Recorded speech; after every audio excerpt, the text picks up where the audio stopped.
नमस्कार। प्रभात साक्षी news network और आप सभी का स्वागत है। पश्चिम एशिया में जारी तनाव ने एक बार फिर वैश्विक राजनीति, अर्थव्यवस्था और सुरक्षा को गंभीर मोड़ पर ला दिया है। अमेरिका और ईरान के बीच टकराव, इजरायल की सैन्य गतिविधियां और हॉर्मुज जलडमरू मुद्दे पर नियंत्रण को लेकर बढ़ती खींचतान ने हालात को और जटिल बना दिया है।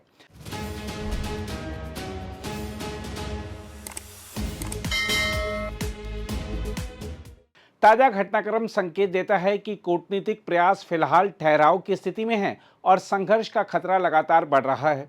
हम आपको बता दें कि ईरान, इजरायल और अमेरिका के बीच हुआ संघर्ष विराम खत्म होने को है और शांति वार्ता को लेकर संशय के बादल छंट नहीं रहे हैं। ईरान ने स्पष्ट कर दिया है कि वर्तमान परिस्थितियों में अमेरिका के साथ किसी भी प्रकार की वार्ता संभव नहीं है। ईरानी संसद की राष्ट्रीय सुरक्षा समिति के सदस्य मोहम्मद रजा मोहसेनी सानी ने कहा है कि अमेरिका की अत्यधिक मांगें और उसके आंतरिक राजनीतिक उद्देश्यों के कारण बातचीत का कोई आधार नहीं बचा है। उन्होंने यह भी कहा कि हालिया घटनाओं और पिछले अनुभवों को देखते हुए निकट भविष्य में वार्ता का कोई दौर नहीं होगा। हालांकि कुछ रिपोर्टों में यह भी संकेत मिला है कि पाकिस्तान की राजधानी इस्लामाबाद में संभावित युद्ध विराम वार्ता हो सकती है। ईरानी सरकारी मीडिया के अनुसार अभी तक कोई प्रतिनिधिमंडल इस्लामाबाद के लिए रवाना नहीं हुआ है, जिससे स्पष्ट होता है कि अंदरूनी स्तर पर भी सहमति नहीं बन पाई है।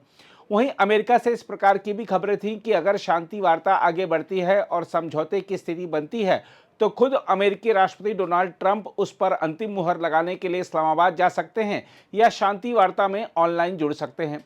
लेकिन ट्रंप जिस तरह कभी ईरान पर बम बरसाने और कभी शांति वार्ता की बात कर रहे हैं, उससे पूरी स्थिति को लेकर संशय बना हुआ है। इसी बीच ईरान की सैन्य चेतावनी ने स्थिति को और गंभीर बना दिया है।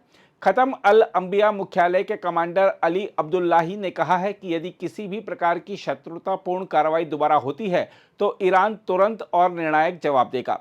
उन्होंने दावा किया कि सैन्य दृष्टि से ईरान की स्थिति मजबूत है और हॉर्मुज जलडमरू मुद्दे पर उसका नियंत्रण उसे रणनीतिक बढ़त देता है। देखा जाए तो हॉर्मुज जलडमरू मुद्दे इस पूरे संकट का केंद्र बन गया है। ईरान ने इसे एक रणनीतिक हथियार के रूप में देखना शुरू कर दिया है, जिससे वैश्विक तेल आपूर्ति प्रभावित हो सकती है। हाल के दिनों में ईरान ने इसे कुछ समय के लिए खोला, लेकिन फिर शत्रुतापूर्ण देशों के लिए बंद कर दिया। इस कदम से अंतर्राष्ट्रीय बाजारों में अस्थिरता बढ़ी है और कच्चे तेल की कीमतें लगातार ऊंचे स्तर पर बनी हुई हैं। उधर संयुक्त राष्ट्र महासचिव ने भी इस स्थिति पर चिंता जताई है और सभी पक्षों से समुद्री मार्गों की स्वतंत्रता बनाए रखने की अपील की है। उनका कहना है कि जलडमरू मुद्दे में प्रतिबंधों और सैन्य गतिविधियों से न केवल व्यापार प्रभावित हो रहा है, बल्कि खाद्य और ऊर्जा जैसी आवश्यक वस्तुओं की आपूर्ति भी बाधित हो रही है। दूसरी ओर इस संकट का मानवीय पहलू भी बेहद चिंताजनक है। अब तक ईरान, लेबनान, इजराइल और खाड़ी देशों में हजारों लोगों की जान जा चुकी है। गाजा और दक्षिणी लेबनान में लगातार हमले और जवाबी कार्रवाई में आम नागरिकों को भारी नुकसान उठाना पड़ रहा है।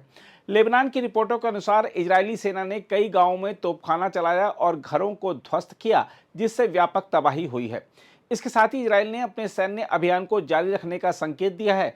प्रधानमंत्री बेंजामिन नेतन्याहू ने कहा है कि युद्ध अभी समाप्त नहीं हुआ है और देश अपनी सुरक्षा सुनिश्चित करने के लिए हर कदम उठाएगा। इसके साथ ही इजरायली सेना ने दक्षिणी लेबनान में एक नई अग्रिम रक्षा रेखा स्थापित कर दी है, जिससे तनाव और बढ़ गया है। उधर अंतर्राष्ट्रीय स्तर पर भी इस संकट के प्रभाव स्पष्ट दिखाई दे रहे हैं। यूरोप में ईंधन संकट की आशंका जताई जा रही है और वहां के परिवहन मंत्री इस मुद्दे पर आपात बैठक कर रहे हैं। खाद्य की आपूर्ति बाधित होने से कृषि क्षेत्र पर भी असर पड़ सकता है। वहीं चीन ने इस स्थिति को संक्रमण के महत्वपूर्ण चरण के रूप में बताया है और मध्यस्थता की कोशिशें तेज कर दी हैं। दूसरी ओर अंतर्राष्ट्रीय समुद्री संगठन फारस की खाड़ी में फंसे जहाजों को निकालने की योजना बना रहा है, लेकिन इसके लिए तनाव कम होना जरूरी है। हम आपको यह भी बता दें कि अमेरिका और ईरान के बीच जारी गतिरोध में एक और नया मोड़ तब आया जब एक ईरानी तेल टैंकर ने कथित अमेरिकी धमकियों के बावजूद अपने क्षेत्रीय जल में प्रवेश किया। ईरान ने इसे अपनी नौसेना की सफलता बताया है, जबकि अमेरिका की ओर से इस पर कोई स्पष्ट प्रतिक्रिया नहीं आई है।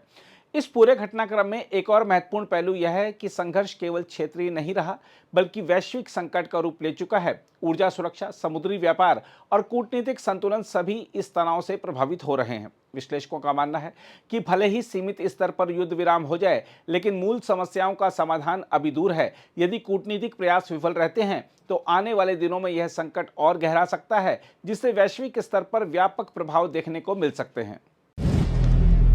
अगर आप भी लेना चाहते हैं देश दुनिया की तमाम जानकारी तो आज ही सब्सक्राइब करें हमारे चैनल को। साथ ही नीचे दिए बेल आइकन को जरूर दबाएं ताकि हर अपडेट आप तक पहुंच सके।